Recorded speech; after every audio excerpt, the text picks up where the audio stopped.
오늘 성경 하나님 말씀 마태복음 1장입니다.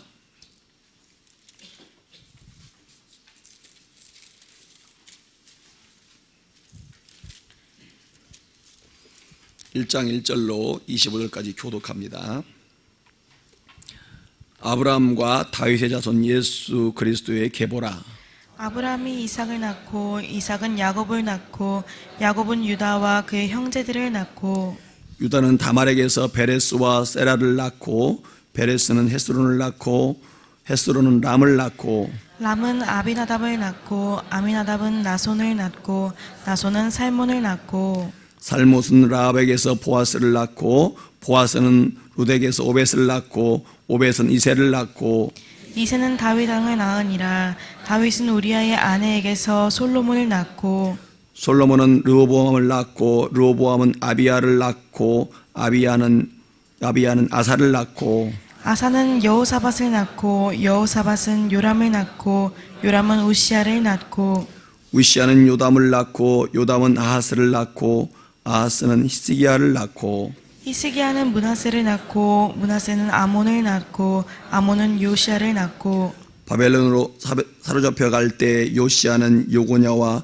그의 형제들을 낳으니라. 바벨론으로 사로잡혀 간 후에 여고냐는 스알디엘을 낳고 스알디엘은 수르바벨을 낳고 스룹바벨은 아비웃을 낳고 아비웃은 엘리야김을 낳고 엘리야김은 아소르를 낳고 아소르는 사독을 낳고 사독은 아킴을 낳고 아킴은 엘리웃을 낳고 엘리옷은 엘르아살을 낳고 엘르아살은 mat단을 낳고 mat단은 야곱을 낳고 야곱은 마리아의 남편 요셉을 낳았으니 마리아에게서 그리스도라 칭하는 예수가 나시니라. 그런즉 모든 대수가 아브라함부터 다윗까지 14대요 다윗부터 바벨론으로 사로잡혀 갈 때까지 14대요 바벨론으로 사로잡혀 간 후부터 그리스도까지 14대더라.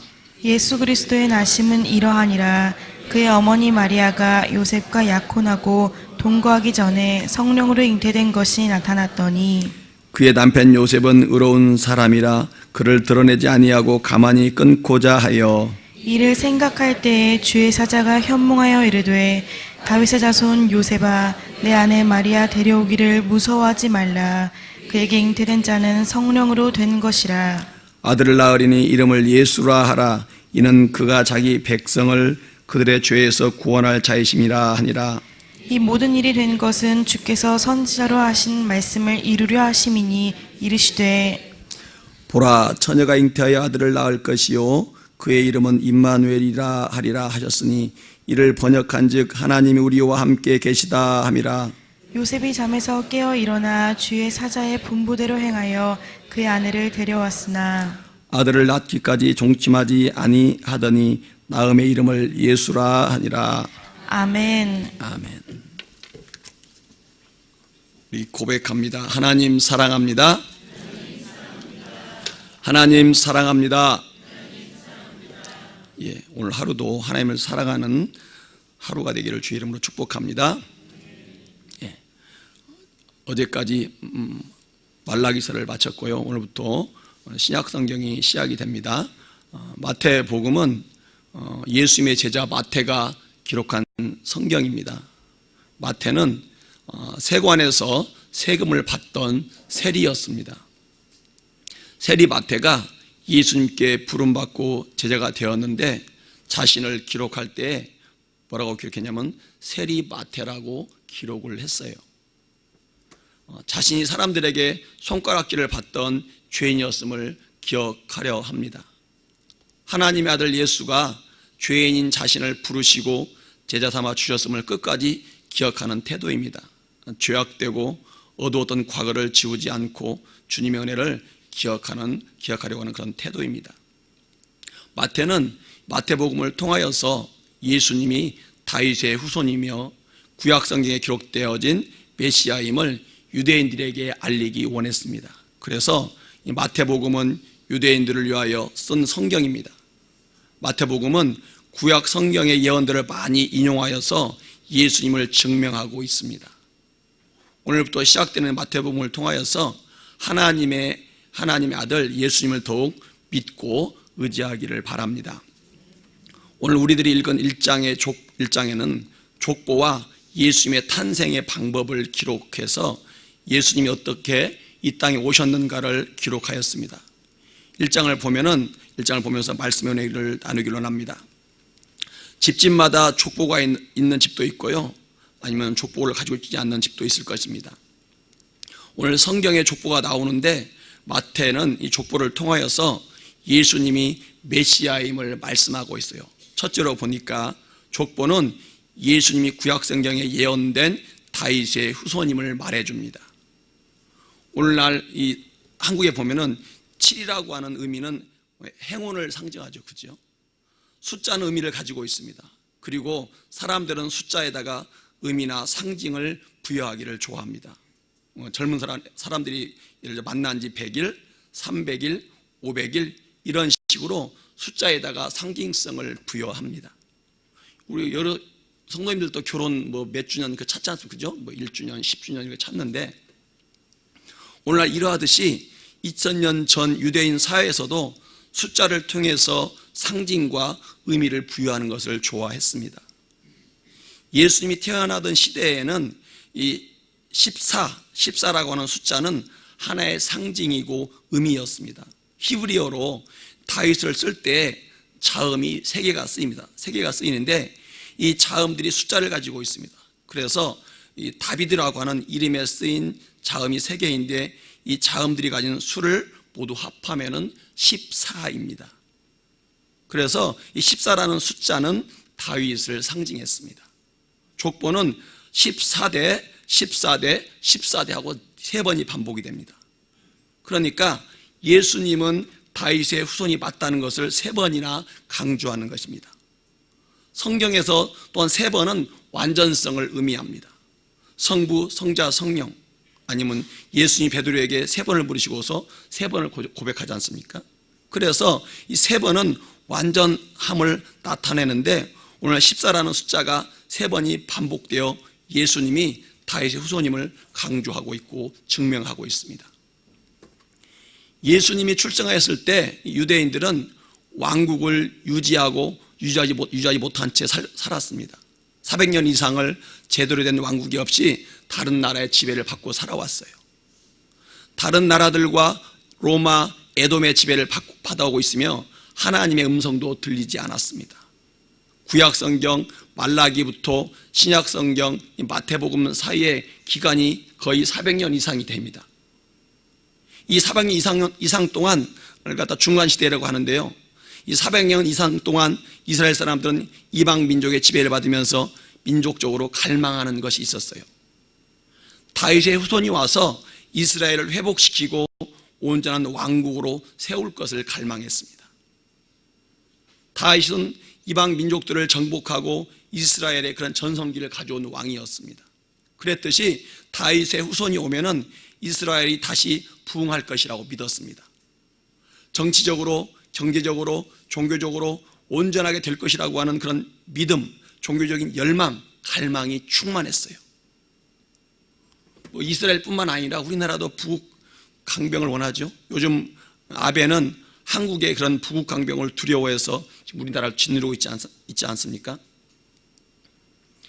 이사야서 9장 6절 7절에 보면 이렇게 말합니다. 이는 한 아기가 우리에게 낳고 한 아들을 우리에게 주신 바 되었는데 그 어깨에는 정사를 메었고 그 이름은 기묘자라, 모사라, 전능하신 하나님이라, 영존하시는 아버지라, 평강의 왕이라 할 것입니다. 그 정사와 평강에 더함이 무궁하며 또 다윗의 위에 앉아서 그 나라를 굳게 세우고 지금 이후로 영원토록 공평과 정의로 그것을 보존하실 것이라. 만군의 여호와의 열심히 일을 이루시리라. 구약성경에 보면 이사야에 이런 예언이 있습니다. 예수라는 사람, 메시아라고 하는 사람이 와서, 다윗의 후손이라고 하는 사람이 와서 그런 일을 할 것이라는 것입니다. 그런데 정치적인 회복도, 경제적인 회복도, 종교적인 그 영광도 회복되지 않았어요. 다윗의 후손이라는 사람이 왔는데, 예수가 왔는데 그런 일을 하지 않는 것입니다. 유대인들은 자기들의 기대를 채워주지 않는 예수님을 보고서 실망을 했지요. 그래서 예수를 죽인 것입니다. 자기들의 기대하는 메시아가 아니었기 때문입니다. 이것이 부패한 사람들의 성품이고 종교성입니다. 메시아가 내 소원을 이루어주지 않기에 메시아를 거절해버립니다. 하나님이 내가 원하는 대로 해주지 않고 이루어주지 않으면 사람들은 하나님을 버리고 떠나가지요. 그런데 오늘 이 시간에는 이걸 말하고자 함이 아니고, 오늘 여기에 기록된 족보는 예수님이 구약에 예언되어진 다윗의 후손임을 말해줍니다. 그러므로 예수를 믿고 받아들이라는 것입니다. 예수는 다윗의 후손이요 영적인 이스라엘을 세우는 왕으로 인정하고 그를 믿고 순종하라는 것입니다. 우리는 영적인 이스라엘 백성입니다. 우리는 예수님의 백성이고 하나님의 백성이에요. 그 점을 항상 기억하고서 믿음으로 받아들이시기를 바랍니다. 두 번째로는요, 기독교는 역사적인 사실임을 믿으라고 지금 기록하고 있습니다. 예수님의 탄생은 이 탄생의 사건은 허구가 아니라고 족보를 통해서 우리에게 지금 말해주고 있어요. 단군 신화라든지 부처의 탄생과 깨달음, 힌두교의 신화들이 있는데요, 그런 것과는 차원적으로 다르다는 것입니다. 성경은 역사적인 사실을 기록하였습니다. 신화나 전설이 아닙니다. 사람들의 마음을 격려하기 위해서 꾸며낸 이야기도 아닙니다. 민족적인 자부심을 고양하기 위해서 쓰여진 이야기도 아니에요. 예수님은요, 법률적으로는 요셉이라는 아버지를 가진 사람이었습니다. 법률적으로는 로마법과 유대법을 따라서 호적에 기록되어졌던 실제 인물임을 오늘 족보가 지금 말해주고 있어요. 그래서 우리가 믿는 신앙, 우리가 믿는 믿음의 행위는 역사성이 있고 기원이 분명하다는 것을 오늘 족보와 탄생을 통해서 보여주고 있어요. 예수 그리스도께서 신화나 전설적인 인물이 아니라 2000년 전에 이 땅에 존재하셨던 실제 인물이었습니다. 그리고 예수님은요, 유대 전통에 따라서 난지 8일 만에 할례를 받으셨던 분이에요. 예수님은 2000년 전에 유대 갈릴리와 나사렛 그리고 예루살렘의 땅을 밟으면서 걸으셨고요, 사람들을 만나셨습니다. 병자를 고치고 구원하여 주셨던 분이라고 성경이 그걸 기록을 하고 있다, 그 말입니다. 베드로 사도는요, 나중에 베드로후서 1장 16절에서 이렇게 말을 하고 있어요. 우리 주 예수 그리스도의 능력과 강림하심을 너희에게 알게 한 것이 교묘히 만든 이야기를 따른 것이 아니요 우리는 그의 크신 위엄을 친히 본 자라, 이렇게 말하고 있습니다. 베드로 자신 스스로가 예수님을 친히 만났다는 거예요. 친히 만났고 경험했고 함께했던 사건이라고 베드로가 기록을 하고 있어요. 교묘하게 꾸며낸 이야기가 아니라고, 사실이고 진실이라고 말하는 거예요. 그러니 복음을 그대로 믿으라고 말하고 있습니다. 그러므로 우리는 우리의 이 믿음은 절대적으로 참된 것이고 가치가 있는 것임을 믿으시기 바랍니다. 제자들이 믿고 따랐던 것처럼 우리도 그렇게 해야 되는 것입니다. 예수님의 말씀이 사실이고 그대로 되어진다고 믿는다면 그분의 말씀대로 우리는 살아가야만 하는 거예요. 그분의 말씀을 따라서 행동하고 살아가야만 합니다. 왜냐하면 우리도 똑같이 예수님의 제자로 부름을 받았기 때문입니다. 모두가 예수님의 제자로 부름 받았기 때문에 예수님의 제자로서 말씀대로 살아가는 은혜가 있기를 바랍니다. 세 번째로는요, 기독교는 죄인들의 이야기임을 보여주고 있어요.